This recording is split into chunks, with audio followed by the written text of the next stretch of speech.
एक घटना है, कई बार मैं सुनाता हूँ, पर वो लोग जो पहली बार जुड़े उनको सुनाना चाहता हूँ। गुरुदेव से मिलने के लिए वसंत कुमार बिरला गए, जुगल किशोर बिरला जी के सुपुत्र हुआ करते थे। 51 की घटना है।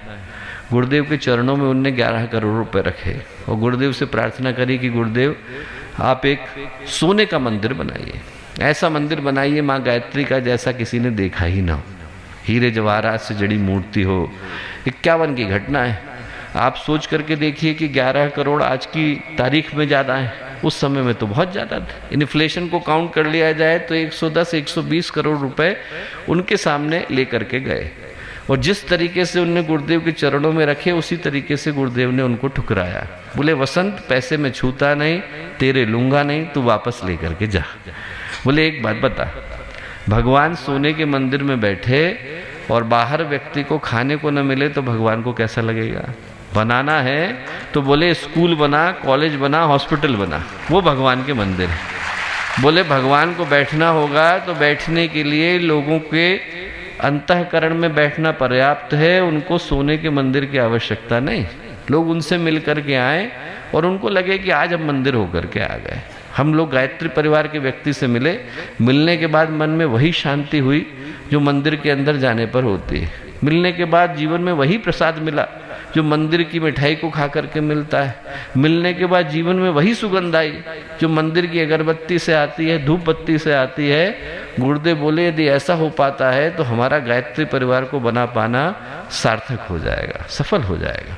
दोस्तों, और ये कहने में मुझे शंका नहीं कि आज यदि हम लोग बृहत्तर दृष्टि से देखें, गांव-गांव के अंदर जाएं, छोटे छोटे कस्बों के अंदर जाएं, छोटे छोटे मोहल्लों के अंदर जाएं, तो एक नहीं अनेकों ऐसे व्यक्तित्व देखने को मिलते हैं जिनको देखने के बाद ये प्रेरणा प्राप्त होती है कि गुरुदेव का चिंतन इनके जीवन में गहराई के साथ गया तो जीवन कितनी अच्छी तरह से बदला। अभी थोड़े दिन पहले एक बहन आई, वो आने के बाद रोने लग गई। बोले कि भैया हमारा जो लड़का था वो बोले कि इतना ज़्यादा अपने जीवन के उद्देश्य को भूल गया था। बोले घर से शराब पी करके निकलता था, आता था तो शराब पी करके आता था।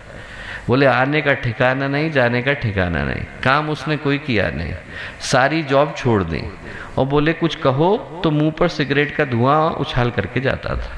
बोले कह सकते नहीं थे, बोल सकते नहीं थे, अपना ही बच्चा था, उसको डांट डपट भी नहीं सकते थे। बोले पता नहीं क्या हुआ कि एक दिन गायत्री परिवार के वृक्षारोपण कार्यक्रम में गया। बोले पता नहीं उसने वहाँ पे क्या सुना, वहाँ से गुरुदेव की पुस्तक है हारिए न हिम्मत, उसको लेकर के लौटा।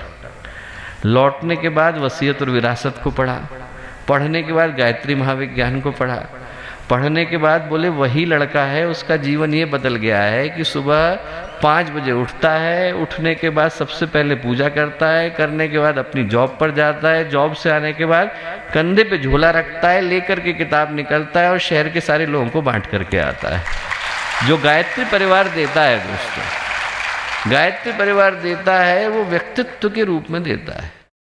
हमारे YouTube चैनल शांति कुंज वीडियो गायत्री परिवार को सब्सक्राइब करें एवं बेल आइकन जरूर दबाएं ताकि गायत्री परिवार की विभिन्न गतिविधियों की जानकारी आपको मिलती रहे।